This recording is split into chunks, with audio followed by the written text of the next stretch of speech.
Daunting, Senior Consultant Cataract Services and Center Head, Giridhara Institute, Edappally. Small but daunting. This 78-year-old lady who came for routine cataract surgery with a gradual diminution of vision in both eyes for 1 year. Her best corrected visual acuity in both eyes was counting figures at 2 meter and 36. She had near total cataract in both eyes.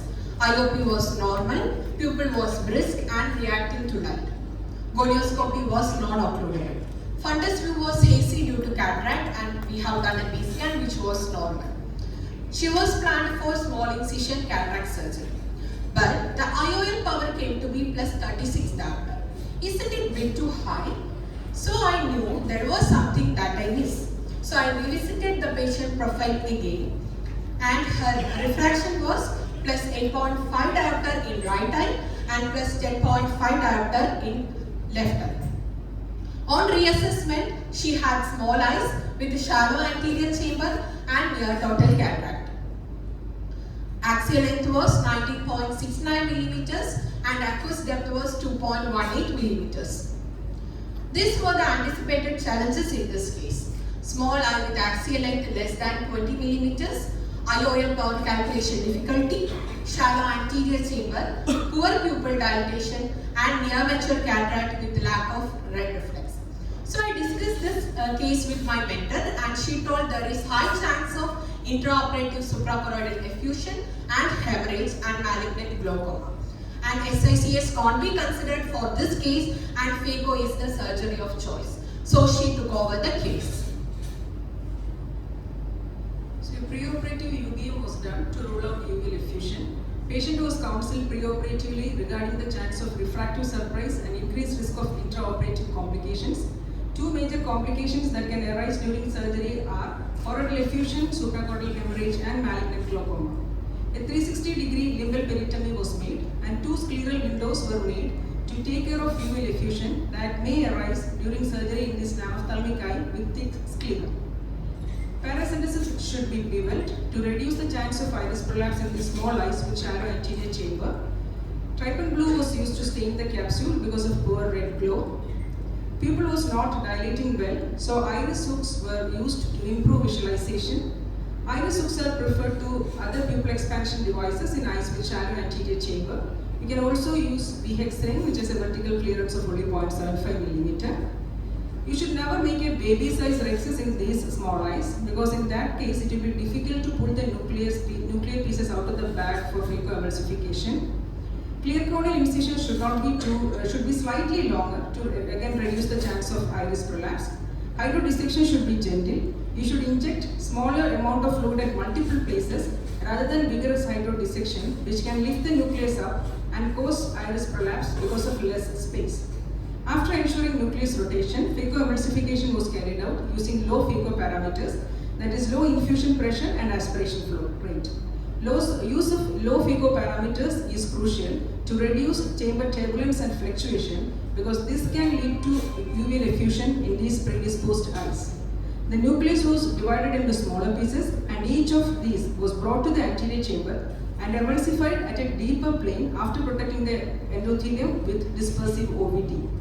You should never prolapse the whole nucleus out of the bag and emulsify it in anterior chamber because of increased risk of endothelial damage because of left available space.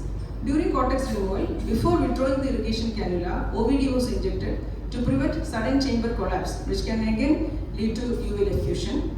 The eye was filled with OVD and a 36 diopter lens was placed in the bag. Iris hooks were removed before removing OVD. The silicone sleeve was retracted. The hook was disengaged from the iris margin and was brought out parallel to the incision. Pilocarpine was injected to constrict the pupil. Even though precautions were taken, iris prolapsed to the side port a few times. This was reposited with an iris spatula, not to the same incision but through a separate incision. As you can see here, there was a hole in the iris and so a separate iridotomy was not made. OVD was removed, side ports were hydrated and conjunctiva was closed. At the end, IOL was stable, pupil was round and the cornea was reasonably clear and the patient had a good visual outcome.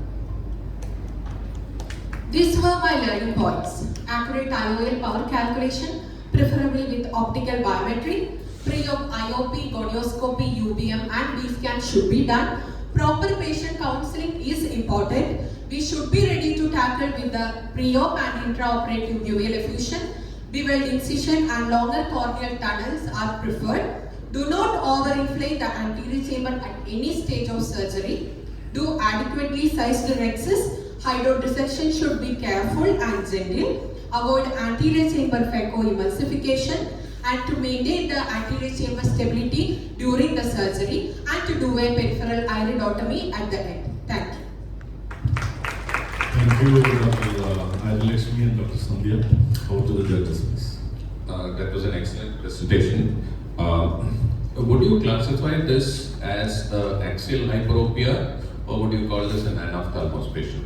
This is basically an anaphthal because it was less than 20 and the sclerocoronal thickness was 1.7 and the anterior chamber was less than 2.2. Okay, so one of the criteria that Palade has mentioned for anophthalmos versus axial hyperopia is the white to white diameter, and 11.75 is considered 11 or 11.75 depending on the literature is considered as a cutoff. So smaller than 11 or 11.75 should be considered as anophthalmos versus axial hyperopia. Next question, was the retinochoroidal thickness measured? Yeah, the sclerocoronal thickness was around 1.7, it was 1.72, slightly higher. Slightly higher than the cutoff. Good. And what was the OVD that you used over here? Expressive OVD was used to coat the endothelium, and the other one was normal gel. And never inflated the anterior chamber too much because that will cause iris prolapse. So rather than HPMC, I think it is necessary in these kind of cases to use slightly heavier molecule OVD. If there was iris prolapse, just put cursive OVD or the iris prolapse at that time, and otherwise normal.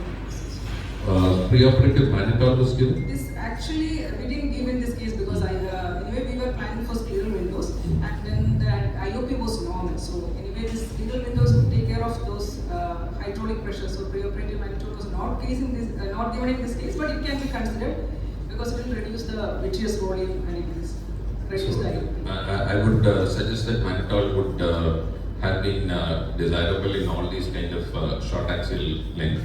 And it was beautifully demonstrated that you have to prevent chamber collapse.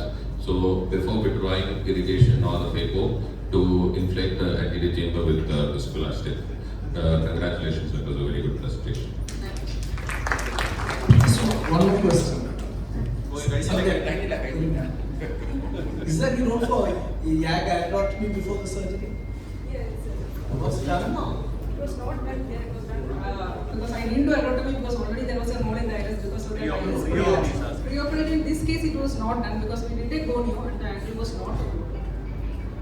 But for anophthalmos, is there a role? That is different ways, the thought process are there. So if you anterior chamber is shallow, if anterior chamber is occludable, you should definitely do. Otherwise, these are various options like you can, or if it is not occludable, it is not mandatory. Thank you.